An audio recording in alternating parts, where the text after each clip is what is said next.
Marami at malalaking project pa ang ipopropose ko taon-taon. Basta kayo na bahala at ang porsyento ko huwag kalimutan. Yes, boss. Ako na bahala mag-distribute sa mga partner nating contractor. Mga boss, di na kailangan i-memorize siya. Matik na yan. Pagkalabas ng kontrata, ang prosyekto nyo, forthwith, walang delay. Po, kamusta naman dito? Mukhang patapos na to Oo, boss. Pinamamadali ko yan dahil marami pa tayong project na gagawin. Mga boss, mabilis natapos yan dahil binaba ang ulatas ng DK taliwas sa ating mga kontrata. Alam nyo na. DPWH! Ito ang isa sa pinakamalaki nating project, bilyones ang budget dito. Paano tayo kumita dito? Contractor, ipaliwanag mo nga. Paano tayo kumita dito? Mga boss, ganito yan.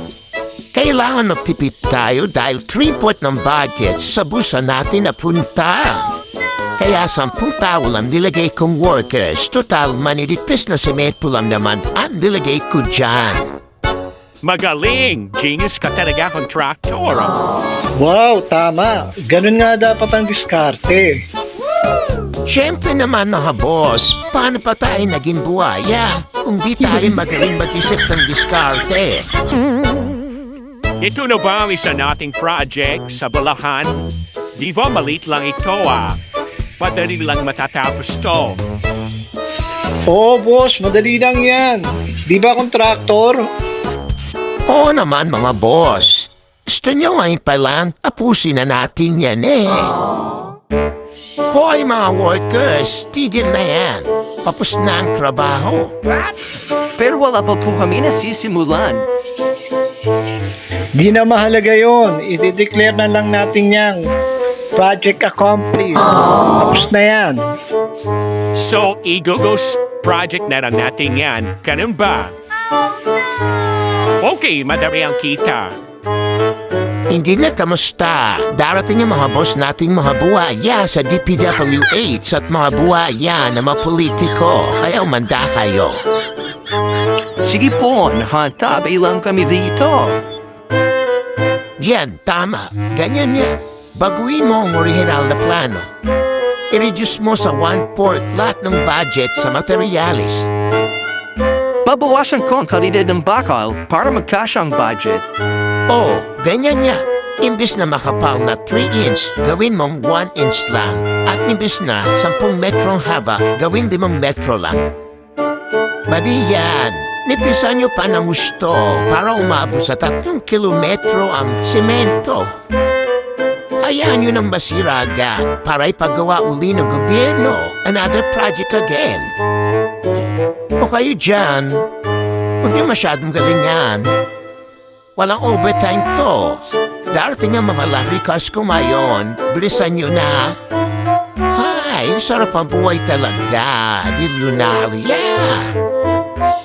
Boss, ano yan? Sira agad. Di kinaya ang tubig na hilog. Kinapigilan dahil sa manipis na dike nilagay natin. Hayaan nyo na. Iwan na natin yan. Itenga na natin para magawa uli ng request ng budget ni boss. Mambabatas yan. At another kita na naman tayo dyan. To, dito natin itatayo ang water pump para maliit lang gastos. Imbis na doon sa kabila, malaki masyado at lugar at gastos din. Boss, imbis na 100 mega horsepower, 30 horsepower lang kung kinabit natin sa ating water pump. Ganyan talaga. Napunta na sa busa natin ang 3/4 ng budget. Nagtaka ka pa. O, nahabik yun na ba? Gumana na ba yung motor na second hand na binili ko? Boss, bali dito, di na nilagyan ng bakal dahil nga wala kayong biniling bakal. At yun din ang order nyo. Tama yun din naman ang bili ni Boss Politico Iba rin na raw masira agad. Para taon-taon, di ko siya budget ulit. Apalduran naman tayong lahat.